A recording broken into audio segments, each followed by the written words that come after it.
फातिमी खिलाफत और दरूज फ़िरक़े का जन्म, अवाम को रात को ना सोने और कुत्ते मारने जैसे हुक्मनामे जारी करने वाले खलीफा अल हाकिम की दास्तान। वो अपनी ज़िंदगी के दौरान जुल्म व सितम की वजह से मशहूर थे। खास तौर पर सुन्नी मुसलमानों, मसीहियों और यहूदियों पर, लेकिन उनका अंजाम उनकी जिंदगी ही की तरह कुछ कम अजीब नहीं था। 19 जनवरी 1021 को वो मिस्र के दारुल हुकूमत काहिरा में रात के वक्त पैदल निकले और फिर वापस नहीं लौटे। ये फातिमी खलीफा अल हाकिम बामरुल्लाह की कहानी है, जिनका नाम अल मंसूर बिन अल अजीज बालला और लक़ब अल हाकिम था। वो छठे फातिमी खलीफा थे जो सन 985 में पैदा हुए और 996 में सिर्फ 11 साल की उम्र में इक़्तिदार की मसनद पर विराजमान हुए। लेकिन ये खलीफा कौन थे? फातिमी रियासत का क्या किस्सा था और उनके दौर हुकूमत में उभरने वाला दरूज फ़िरक़ा कौन था? फातिमी रियासत का उरूज व ज़वाल। फातिमी खिलाफत एक सियासी और मजहबी ख़ानदान के तौर पर उभरी जिसने सना 909 से सना 1171 तक शुमाली अफ्रीका और मशरिक़ वस्ता के चंद इलाक़ों पर राज किया। और इस दौरान खिलाफत अब्बासी के मुकाबले में इस्लामी दुनिया की सरबराही का दावा किया। फातिमी खिलाफत ने खुद को पैगंबर इस्लाम की बेटी हज़रत फ़ातिमा के नाम से मंसूब कर रखा था। फातिमियों से पहले शुमाली अफ्रीका और मिस्र में और भी ऐसे हुक्मरान रह चुके थे जो बगदाद में अब्बासी खलफा से खुद को अमली तौर पर खुद मुख्तार बनाने में कामयाब हो गए थे, लेकिन वो सुन्नी थे और इस्लामी दुनिया के सरबराह के तौर पर खिलाफत अब्बासी की अलामती बालादस्ती को तस्लीम करने के लिए तैयार थे। फातिमी एक हरीफ मजहबी तहरीक के सरबराह थे जो शिया इस्लाम का इस्माइली फ़िरक़ा था। इन्होंने उस ज़माने में इस्लामी दुनिया में राइज मजहबी और सियासी निज़ाम को ख़त्म करने के लिए अपनी कोशिशें वक़्फ़ कीं और अपने पेशरों के बरअक्स अब्बासी खलीफा को तस्लीम करने से भी इनकार कर दिया, क्योंकि वो इन्हें गासिब करार देते थे। फातिमी ख़ानदान का दावा था कि पैगंबर इस्लाम की बेटी से निस्बत होने की वजह से वो खिलाफत के असल हकदार थे और उनका मकसद खिलाफत अब्बासी को ख़त्म करके एक नई खिलाफत कायम करना था। 9वीं सदी के दौरान इस्माइली मुबल्लिगीन इस्लामी सल्तनत के कई हिस्सों में फैल गए जो सुन्नी हुकूमत और खिलाफत अब्बासी के खिलाफ बगावत के नज़रिए की तबलीग करते रहे। कई नाकाम बगावतों के बाद इस्माइली यमन में एक मजबूत बुनियाद कायम करने में कामयाब हो गए और वहाँ से इन्होंने अपने एल्ची शुमाली अफ्रीका भेजे, जहाँ इन्होंने अपनी सबसे बड़ी कामयाबी हासिल की। सना 909 तक वो इतने मजबूत हो चुके थे कि मेहदी के लक़ब के साथ एक नई खिलाफत, एक नई रियासत का क़याम अमल में लाया गया। इस सदी के पहले निस्फ़ के दौरान फातिमी खलफ़ा ने सिर्फ शुमाली अफ्रीका और ससली पर हुकूमत की, जहाँ इन्हें बहुत से मसाइल का सामना करना पड़ा। उनके रियाया का बड़ा हिस्सा सुन्नी था, जो मालिकी मकतबा फ़िक्र की पैरवी करते थे। बर्बर कबाइल और पड़ोसी मुस्लिम हुक्मरानों के साथ भी चुकलिश रही। नीज़ ससली, जो फातिमी हुक्मरानों को शुमाली अफ्रीका में अपने पेशरों से विरासत में मिला था, में बाज़ंतीनियों के खिलाफ भी जंग जारी रही। इन मुश्किलात से नबरदाज़मन होते हुए फातिमियों की नज़र मशरिक़ की जानिब मरकूज़ रही, जहाँ खिलाफत अब्बासी ताकत खो रही थी। ताहम पहला कदम मिस्र पर कब्ज़ा था, जिसके लिए मुतअद्दिद मुहिमात रवाना की गईं जो नाकाम रहीं। आखिरकार 969 में मशरिक़ की तरफ पेशकदमी का पहला मरहला खलीफा अल-मज़ के दूर में मुकम्मल हुआ, जब फातिमी अफ़वाज ने वादी नील पर हमला किया और सनाई से होते हुए फ़लस्तीन और जनूबी शाम में पेशकदमी की। मिस्र में फातिमियों ने काहिरा शहर तामीर किया, जो उनकी सल्तनत का दार अल हुकूमत बना, और इसके मरकज़ में एक नई मस्जिद और दुरुस्गा बनाई गई जिसे फातिमा अल ज़हरा के नाम पर जामिया अल अज़हर का नाम दिया गया। फातिमी खिलाफत बैक वक्त एक शाही और इनकलाबी हुकूमत थी। अंदरूनी तौर पर खलीफा खुद मुख्तार था, एक वसी सल्तनत पर हुकूमत करता था और इसे फ़ौजी और सियासी ज़राए से वसअत देने की कोशिश करता था, जिसका मरकज़ मिस्र था। जब ये सल्तनत अपने उरूज पर पहुंची तो उसमें शुमाली अफ्रीका, ससली, शाम, फ़लस्तीन, उर्दन और लेबनान, यमन और हिजाज के साथ साथ मक्का और मदीना के दोनों मुक़द्दस शहर भी शामिल थे। लेकिन खलीफा एक इमाम भी थे और इस्माइलियों के रूहानी सरबराह भी थे। फातिमियों ने जहाँ मिस्र पर फ़तह समेत बहुत सी कामयाबियाँ हासिल कीं, वहीं इन्हें फ़लस्तीन और शाम में बार बार नाकामियों का सामना करना पड़ा, जहाँ मकामी मुखालिफिन के अलावा इन्हें बाज़ंतीनियों, तुर्कों और फिर यूरोपी सुलीबियों के हमलों का सामना करना पड़ा। ताहम अल-हाकिम बामर अल्लाह के दूर में फातिमी रियासत फौज के बर्बर तर्क सूडानी धड़ों के दरमियान झगड़ों की वजह से कमज़ोर होना शुरू हो गई थी और खलीफा के वक़ार में इस अहद के दौरान ही कमी आना शुरू हो गई थी, जिसकी एक वजह इसकी अपनी हुकूमत और अजीब रवैया भी था। उनके जानशीन अपने वज़रा और कायदीन के हाथों में महज कठपुतली बन गए और अल-मुस्तनसर के तवील दूर हुकूमत में 1036 से 1094 तक मुख्तलिफ धड़ों के दरमियान तनाज़ात ने मिस्र को इंतशार के एक ऐसे गर्दाब में फंसाया जो बार बार आने वाले कहत और तुन की वजह से शिद्दत इख्तियार कर गया। फातिमी रियासत का खातिमा सना 1171 में हुआ जब आखिरी फातिमी खलीफा 14वें खलीफा अल-अदीद की वफ़ात हुई और वज़ीर मुमलिकत सलाहुद्दीन ऐवबी मिस्र के हुक्मरान बन गए। यूं फातिमी खिलाफत बाज़ाब्ता तौर पर ख़त्म हुई जो एक मजहबी और सियासी क़ुव्वत के तौर पर पहले ही मर चुकी थी। रात में कारोबार, कुत्तों की हलाकत और गधे की शाही सवारी। डॉक्टर फरहाद दफ्तरी ने इंस्टीट्यूट ऑफ इस्माइली स्टडीज़ में हुक्मरान खलीफा अल-हाकिम बामर अल्लाह पर एक मकाला लिखा है, जिसमें उन्होंने कहा कि वो मिस्र में पैदा होने वाले पहले फातिमी हुक्मरान थे और इन्हें अपने बड़े भाई की वफात के बाद 993 में वली अहद करार दिया गया था। अल-हाकिम के दौर के आगाज में इसके वजीर बरजावान ने फातिमी रियासत के हकीकी रहनुमा के तौर पर खिदमात सरंजाम दी। ताहम सना 1000 में उनको हटाकर अल-हाकिम ने इख्तिदार अपने हाथ में ले लिया। इसके बाद अल-हाकिम ने वज़रा के इख्तियारात में कमी की और बकिया 20 साल के दौरान 15 से ज़्यादा वज़ीर तब्दील हुए। इंसाइक्लोपीडिया ब्रिटानिका के मुताबिक अल-हाकिम ने जब इख्तिदार संभाला तो जालिमाना और अजीब रवैया अपनाया। मिसाल के तौर पर शहर उल-फस्ताद, मौजूदा काहिरा का एक ज़िला, में लौट मार का हुक्म दिया। तमाम कुत्तों को मरवा डाला जिनके भौंकने से वो परेशान थे। मुख्तलिफ किस्म की सब्जियों पर पाबंदी लगा दी। सीप को खाने, बगैर छिलके मछली पकड़ने, हत्ता कि गाय को ज़बह करना ममनू करार पाया। शराब की फरोख्त, अंगूर की काश्त, ऊंची आवाज में जश्न मनाने तक पर पाबंदी लगी। दूसरी जानिब औरतों की नकल व हरकत महदूद करने का ऐलान किया गया कि कोई औरत अपने घर से महरम के बगैर बाहर ना निकले, सड़क पर या जनाजे के पीछे चेहरा ना दिखाए और मेकअप ना करे। इसी तरह नान बाइयों के पैरों से आटा गौंदने पर पाबंदी आयद कर दी गई। अल-हाकिम ने एक और अजीब हुक्म ये सादिर किया कि लोग रात को ना सोएं और दिन में बाहर ना निकलें, यानी तिजारत और नकल व हरकत सिर्फ रात में मुमकिन थी। इब्न कसीर ने अपनी किताब अल-बदाया वाल-नहाया या तारीख इब्न अल-कसीर में लिखा है कि खलीफा खिलाफ वर्जी करने वालों के खिलाफ खुद कार्रवाई करता था, जो एक गधे पर सवार होकर बाजार में निकलता और अगर किसी को धोखाबाजी का मुर्तकिब पाता तो अपने साथ मौजूद सियाह फाम गुलाम मसूद को हुक्म देकर खलेआम मुजरिम को ऐसी सजा दिलवाता जो बेहयाई के जुमरे में आती। यहूदियों और मसीहियों पर मजालिम। अल-हाकिम ने सुन्नी मुसलमानों के साथ साथ यहूदियों और मसीहियों को भी मजालिम का निशाना बनाया। डॉक्टर एमन फवाद सैयद की किताब मिस्र में फातिमी रियासत में लिखते हैं कि अल-हाकिम ने हम्माम में दाखिले पर पाबंदी लगाई, चर्चों को मसमार किया और इन्हें इस्लाम कबूल करने या फिर रूमी सरजमीन की जानिब बेदखल होने का हुक्म दिया।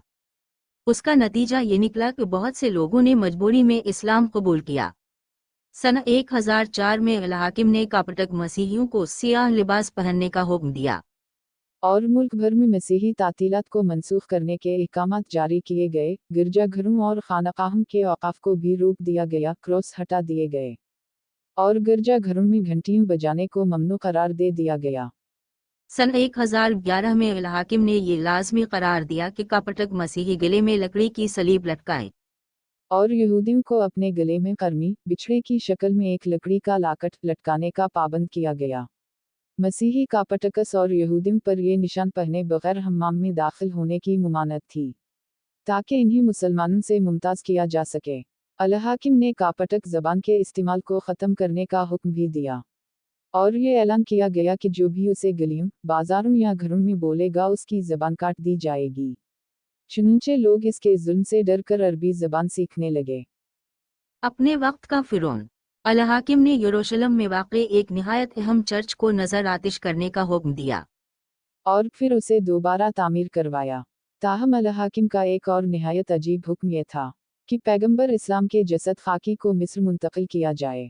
इस मकसद से अल हाकिम ने चंद अहलकारों को खुफिया तौर पर मदीना भेजा, जहां इस बारे में इल्म होने पर इन अहलकारों को कत्ल कर दिया गया।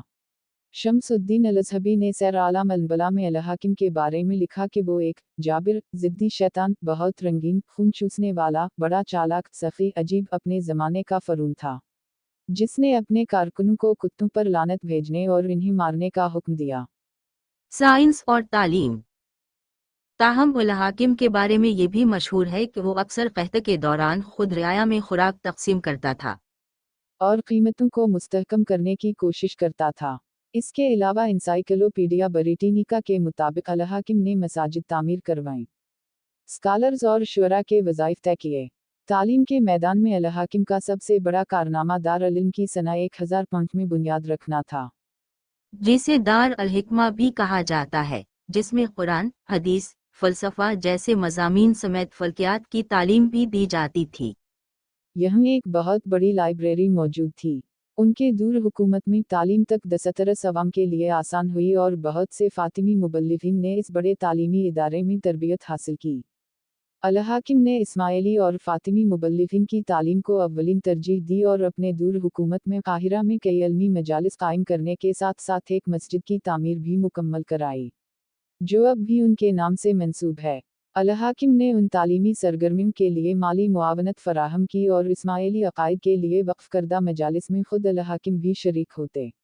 अल हाकिम के दूर हुकूमत में इराक़ और फ़ारिस में मुनज़्ज़म तरीक़े से फ़ातिमी नज़रिए की तबलीग की गई और इराक़ में अब्बासी असर व रसूख़ को ख़त्म करने की कोशिश की गई।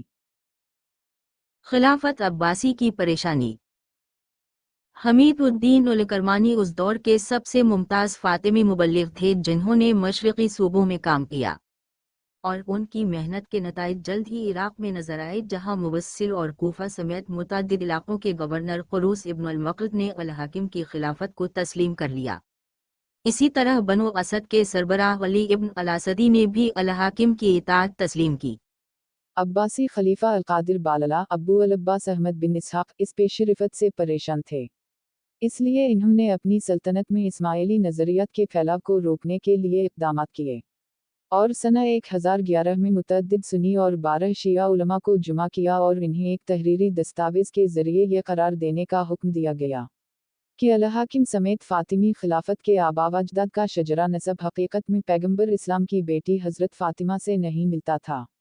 बगदाद एलामिये का ऐलान खिलाफत अब्बासी के ज़ेर तसल्लुत तमाम इलाक़ों में जुमा के खुतबों में किया गया। अल हाकिम की पुरस्रार गुमशुदगी और खून आलूद कपड़ों की बाजियाबी।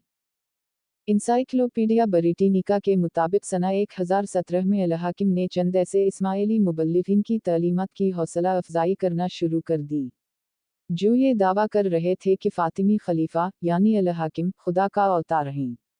इंसाइक्लोपीडिया ब्रिटानिका के मुताबिक दरूज मजहब उन मुबल्लिगीन की तालीमात से मुतासिर होकर ही वजूद में आया था।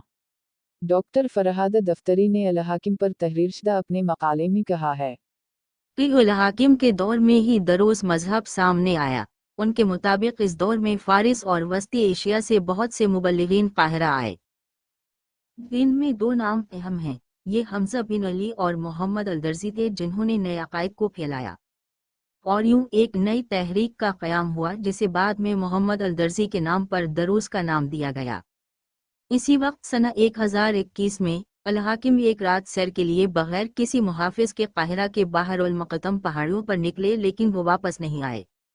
ये अक़ीदा आज तक नहीं खिला कि अल हाकिम के साथ क्या हुआ, ताहम इस हवाले से मुतज़ाद रिवायात मौजूद हैं। एक नज़रिया यह है कि अल हाकिम को उनकी बड़ी बहन सद उल मलिक के हुक्म पर कत्ल कर दिया गया था, जबकि दूसरों का ख्याल है कि वो हमज़ा बिन अली और 3 दीगर मुमताज़ मुबल्लिगीन के साथ कहीं छप गए। उनके बाद बहाउद्दीन इस तहरीक के नए सरबराह बन गए। 36 साला खलीफा और इमाम को बहुत तलाश किया गया, लेकिन सिर्फ उनका गधा और खून आलूद कपड़े मिले। अल हाकिम की गुमशुदगी का मुअम्मा कभी हल ना हो सका। दरूज फ़िरक़े का मानना है कि वो एक दिन दुनिया में इंसाफ कायम करने के लिए दोबारा ज़ाहिर होंगे। सियासी तौर पर देखा जाए तो अल हाकिम ने खलीफा की ताकत को बढ़ाया, जिसकी वजह से अशराफिया और वज़रा अदम इत्मीनान का शिकार हुए। दूसरी जानिब अल हाकिम पर मुखालिफिन के खिलाफ सख्त अहकामात जारी करने का इल्ज़ाम भी लगता है। दूसरी जानिब अल हाकिम ने फातिमी रियासत के इंतज़ामी और अदालती निज़ाम में तब्दीलियां मुतारफ़ करवाई और बाजारों को कंट्रोल करने और मालियाती उमूर को मुनज़्ज़म करने की कोशिश की। समाजी पहलू के हवाले से अल हाकिम ने ऐसे क़वानीन जारी किए जिन्होंने तनाज़ात को जन्म दिया, जैसा कि मोलोखी खाने की ममानत और ख़वातीन के घर से बाहर निकलने से मना करना, जिससे बाज़ औक़ात अवाम में अदम इत्मीनान पैदा हुआ। सक़ाफ़ती नुक्ता नज़र से अल हाकिम का दूर खुशहाल था, क्योंकि काहिरा में लाइब्रेरियों और मसाजिद तामीर की गई थीं, जो कि इस दूर की गवाही भी देती हैं। काहिरा शहर की तोसी हुई और तालीमी इदारों की तामीर हुई। दरूज़ फ़िरक़ा सलाहुद्दीन ऐवबी से सल्तनत उस्मानिया तक। अल हाकिम के बाद इसका बेटा अल ज़ाहिर खलीफा और इमाम बना, लेकिन वो नाबालिग था। यूं अल ज़ाहिर की खाला और अल हाकिम की बहन सतुल मलिक हकीकी हुक्मरान बन गईं, जिनको दरूज़ फ़िरक़ा पसंद ना था। इन्हें दूर दराज पहाड़ी इलाक़ों, ख़ासतौर पर लेबनान और शाम की जानिब फ़रार होने पर मजबूर कर दिया गया। सना 2013 में डीन सेवरी राज ने BBC पर इस फ़िरक़े के बारे में एक मज़मून लिखा, जिसमें इन्होंने कहा कि दरूज़ मिस्र में 10वीं सदी में फ़ातिमी खलीफा अल हाकिम के दूर में नमूदार हुआ और उनका पैरोकार बनकर अहल तशी से अलग हो गया। लेकिन इस फ़िरक़े के पैरोकारों को लेबनान, शाम और दीगर इलाक़ों की जानिब फ़रार होना पड़ा। दरूज़ फ़िरक़े में इस्लामी, हिंदू और यूनानी फ़लसफ़ों का इम्तिज़ाज मौजूद है, और ये दोबारा जन्म पर यकीन रखते हैं, ताहम यहूदियत, मसीहियत और इस्लाम के पैगंबरों पर भी एतक़ाद रखते हैं। डीन सेवरी राज के मुताबिक दरूज़ का अपना झंडा है, जिसे दरूज़ सितारा कहा जाता है, जिसके 5 मुख्तलिफ रंग हैं और हर रंग एक पैगंबर की नुमाइंदगी करता है। दरूज़ खुदा की वहदानियत पर भी यकीन रखते हैं, जो कायनात का मालिक है। ताहम इस अक़ीदे के मुताबिक खुदा की वज़ाहत इंसानी ज़हन के बस की बात नहीं। दरूज़ की तारीख़ तक़रीबन 1000 साल पुरानी है और एक वक्त में इन्होंने सना 1187 में हतीम की जंग में सलाहुद्दीन ऐवबी के झंडे तले जंग भी लड़ी और फ़तह के बाद जंगी और ऐवबी बादशाहों का एतिमाद हासिल किया। बाद में इन्होंने अनजालूत की जंग में तातारियों और मंगोलों के ख़िलाफ़ ममलूकों का साथ दिया। जदीद मिस्र के बानी मोहम्मद अली ने जब सल्तनत उस्मानिया से बगावत की तो दरूज़ उनके ख़िलाफ़ लड़े, लेकिन फिर एक वक्त आया जब दरूज़ भी सल्तनत उस्मानिया के ख़िलाफ़ बगावत पर उतर आए। इस दौरान दरूज़ फ़िरक़ा के पैरोकारों ने मक्का के शरीफ हसीन के साथ अपनी वफ़ादारी का ऐलान किया और सैकड़ों अरब फ़ौज में शामिल हो गए।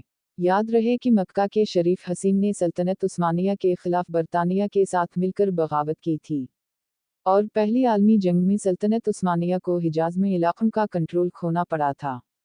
जब इसराइल की रियासत कायम हुई तो दरूज़ में से कुछ खित्ते में रह गए, जबकि कुछ लेबनान और शाम चले गए। कुछ ज़राए का मानना है कि दरूज़ ने 1948 में इसराइल के साथ एक खुफिया मुआहदा कर लिया था और इसराइली फ़ौज में लाज़मी खिदमत के बदले में मुराआत हासिल की। इसराइली वज़ारत ख़ारिजा के मुताबिक इसराइल में दरूज़ की तादाद तक़रीबन 1,04,000 बताई गई है, जिसमें गोलान की पहाड़ियों पर बसने वाले 18,000 दरूज़ की आबादी शामिल है। ये इसराइल की आबादी का 1.6% बनता है। याद रहे कि गोलान की पहाड़ियों पर इसराइल ने 1967 में कब्ज़ा कर लिया था। दूसरी जानिब लेबनान में भी दरूज़ का अहम सियासी किरदार है। दरूज़ की अपनी खुसूसी अदालतें हैं और उनकी ज़बान की तरह उनकी सक़ाफ़त भी अरबी है।